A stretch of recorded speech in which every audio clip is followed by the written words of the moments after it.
Assalamualaikum warahmatullahi wabarakatuh. Nama saya Wagisi dari Prodi PIAUD, kelas D24.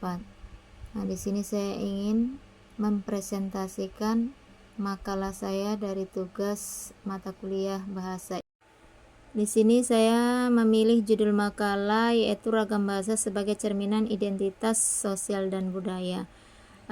Dari pembuatan makalah ini saya menggunakan ukuran kertas A4 dengan margin atas 4 cm, kemudian kiri 4, kanan 3, bawah 3.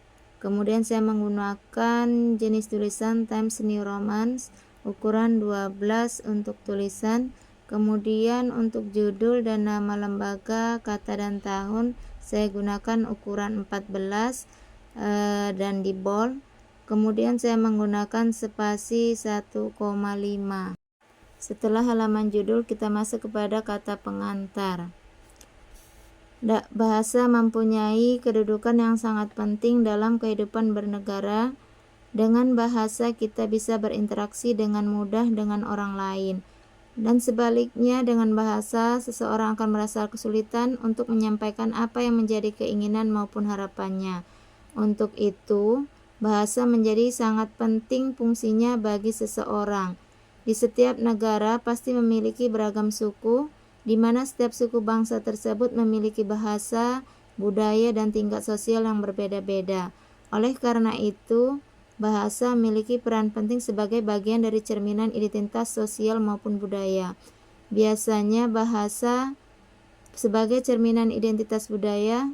Kebudayaan dapat dibedakan dengan aksen, dialog, argot, slang, dan blending. Sedangkan ragam bahasa sebagai cerminan identitas sosial ditandai dengan adanya tingkatan sosial di dalam masyarakat dapat dilihat dari dua segi. Yang pertama dari kebangsawanan, yang kedua dari kedudukan sosial yang ditandai dengan tingkat pendidikan dan perekonomian yang dimiliki. Selanjutnya daftar isi masih sama. Di dalamnya adalah isi daripada makalah yang saya juga membuat ukurannya tetap menggunakan 12 untuk tulisan, dan untuk bab saya gunakan untuk di bold. Kemudian masuk ke bab 1 pendahuluan, ada latar belakang.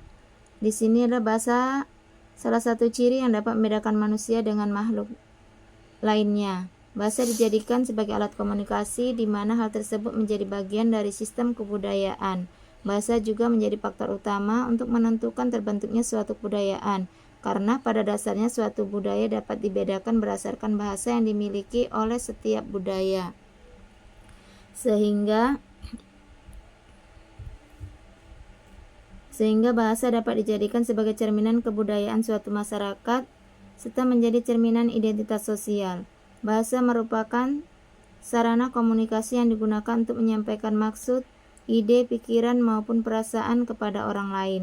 Dengan bahasa kita bisa berinteraksi dengan mudah dengan orang lain, dan sebaliknya, tanpa bahasa seseorang akan merasa kesulitan untuk menyampaikan apa yang menjadi keinginan maupun harapannya. Untuk itu, bahasa menjadi sangat penting fungsinya bagi seseorang. Setelah latar belakang, kemudian ada rumusan masalah.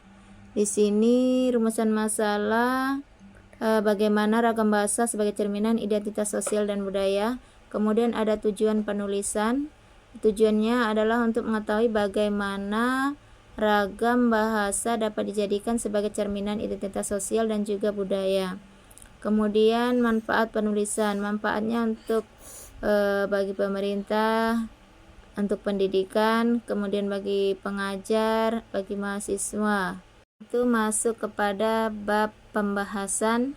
Yang pertama adalah definisi bahasa. Kemudian masuk pada pengertian budaya. Nah, budaya di sini berasal dari bahasa Sangsekerta, yaitu budaya, yang merupakan bentuk jamak dari budi atau akal, diartikan sebagai hal-hal yang berkaitan dengan budi dan akal manusia. Dalam bahasa Inggris, Kebudayaan disebut kultur yang berasal dari kata Latin colere, yaitu mengolah atau mengerjakan. Bisa diartikan juga sebagai mengolah tanah atau bertani. Kata kultur juga kadang diterjemahkan sebagai kultur dalam bahasa Indonesia. Selanjutnya pengertian sosial. Kemudian bahasa dan tingkat sosial masyarakat. Yang kelima, bahasa dan kebudayaan. Yang keenam, ragam bahasa. Kemudian yang terakhir bab 3 yaitu penutup kesimpulan. Bahasa merupakan satu produk budaya suatu bangsa. Bahkan dengan bahasa kita bisa mengetahui budaya orang lain. Lebih jauh lagi, ada yang mengatakan suatu bangsa tercermin dari budayanya. Cerminan bahasa dan budaya tidak hanya dalam kosakata, paragraf, atau wacana. Bahasa sudah diajarkan sejak dulu baik di lingkungan keluarga maupun di lingkungan formal. Melalui bahasa kita dapat mengetahui perbedaan sosial dan budaya, sebab ragam bahasa yang ada dapat menjadi cerminan identitas sosial dan budaya. Demikianlah makalah yang dapat saya sampaikan. Bila ada kekurangan dalam penyampaian makalah saya mohon maaf yang sedalam-dalamnya kepada Bapak dosen, karena saya sudah mencoba untuk membuat video makalah dengan presentasi layar, namun karena signal juga tidak mengizinkan, jadi saya membuat ulang video rekaman seperti ini. Assalamualaikum warahmatullahi wabarakatuh.